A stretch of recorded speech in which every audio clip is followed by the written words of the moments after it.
are mentions of Rishis or Seers or learned people who have written hymns in the ancient literature of the Vedic civilizations, mainly the Rig Veda, Yajur Veda, Atharva Veda, and the Upanishads. And today we are going to discuss about how we can find relationships between the names of the rishis and certain region of Europe. I would love to hear about your comments by the end of the video. Make sure to like and subscribe the content if you like it. With this, I'll proceed with my video. Most of us growing up in India has seen mythological TV series where Narada, a seer or a sage, plays very essential role in carrying news from one realm to another realm, and he is considered as a divine sage, being a devotee of Lord Narayan. He is associated with writing multiple hymns in different Vedas and Puranas.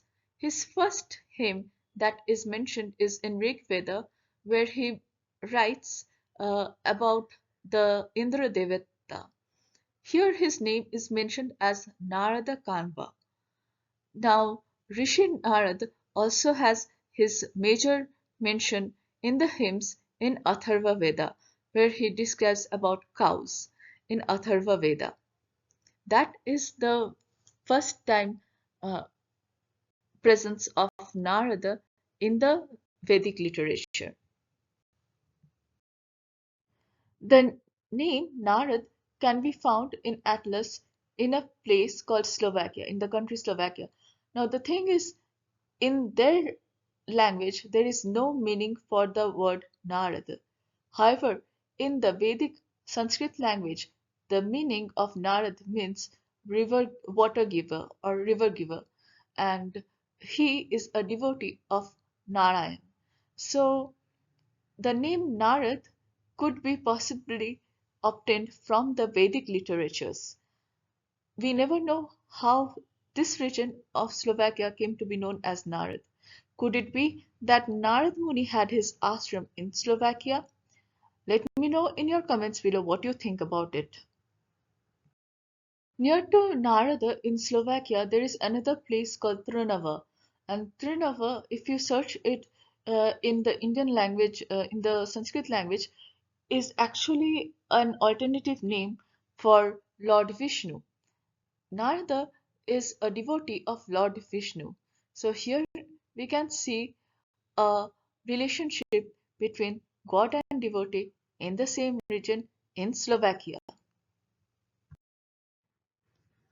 Kanava or Kanva was an ancient Hindu rishi of the Treta Yuga who has been ascribed to writing the 8th mandala of the Rig Veda, where it is mentioned as Narada Kanva. Now, Kanva family was a very big lineage family, and it has been prescribed that Kanva Rishi was the adoptive father of Shakuntala, and Shakuntala is the same lady who gave birth to King Bharata, under whose name was India said to have got its first name as Bharat Rajya. So we know that Kanva was mentioned in the Rig Veda.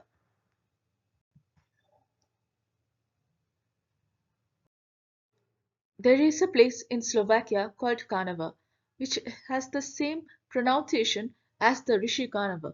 Now, Rishi Kanava's mention is present in the Rig Veda's 8th mandala, where the Rishi who composed it is mentioned as Narada Kanava. So, does Rishi Narada belong to Kanava family or Kanva dynasty in this case? Or could it be that these are two separate people who both composed it together? Because the reason I say that Narada could belong to the Kanava family is the Mandala second, where Madhu Chandas, who is a progeny of Vishwamitra, wrote his hymn as Madhuchandas Vishwamitra. So did Narada wrote it as Narada Kanava? We can never be sure, but we know that this name Kanava was mentioned in Rig Veda, and it's interesting to see how Kanava is found now in Slovakia. So could there be ties in the ancient India uh, for the Vedic age and the Eastern Europe region. There is a mention of Saptarshi in the ancient Vedas and the Puranas. Now, Saptarshi, the word is a combination of Sapta, seven, and Rishi, which means the seers. And according to the text, each of these rishis and their sons are born anew in each Manvantara, where Manvantara is a unit of time. And in each of this time, there comes a famine and flood, following which there is a change of the Manvantara. And every time there is a formation of new people from the same lineages in each Manvantara. Think of time as a circle or an infinity loop, where there is no beginning and no end. Each time there is a circle or a loop happening on itself, a Manvantara is passing with the birth of seven rishis and their lineages, every single time followed by a transitions between the Manvantaras. So, at the very first Manvantara, there are mention of seven rishis that were born. And if we search through the atlas, we can actually find places that resemble the name of these Saptarshis in the Swayamvuva. Atri is a name of a place in Italy that sounds like the name of Atri Muni. Pula in Croatia sounds like the name of Rishi Pulaha. Marici is a place in Croatia, sounds the same pronunciation as Rishi Marici in Swayambhuva Manvantara.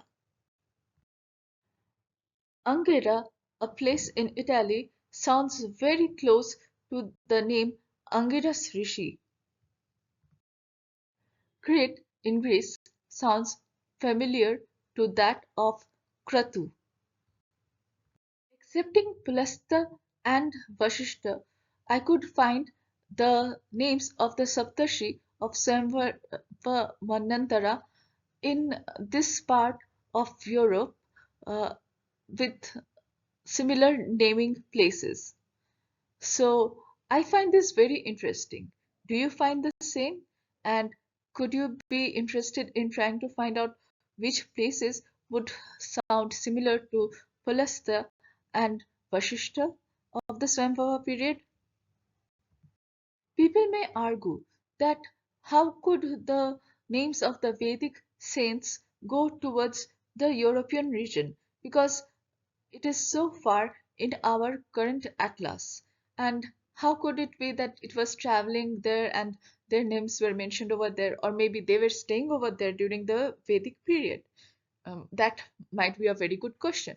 But what is interesting is if you consider the earth where the continents were all close together, as we think of the Panagean continent, where everything, all the continents in the world were together, and there were a huge area of the sea, eventually from which we get today's world atlas.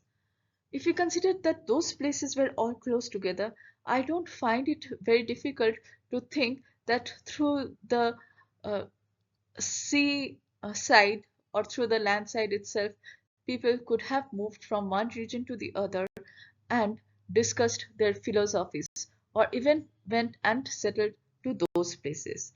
What is your thinking about it? I would love to know it in the comments below. So before the end of the video, please feel free to share your comments because that's what I want to know what you think about what I said, and also like and subscribe my video if you like this kind of contents, and share it with people whom you think are interested in such kind of subjects. With this, I will tell you another fun fact.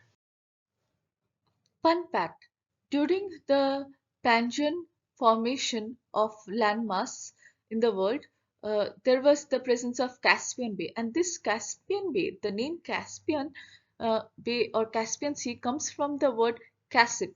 And Kasip is actually a term derived from the word Kashyap, and Kashyap is a sage revered in the Vedas for writing different hymns, or from whom there were lineages of people who settled in the Vedic period, and we know of the peoples known as the Devas and the Asuras. Devas means gods and Asuras means demon. So this is very interesting from the fact of origin of mankind. Let me know your comments below.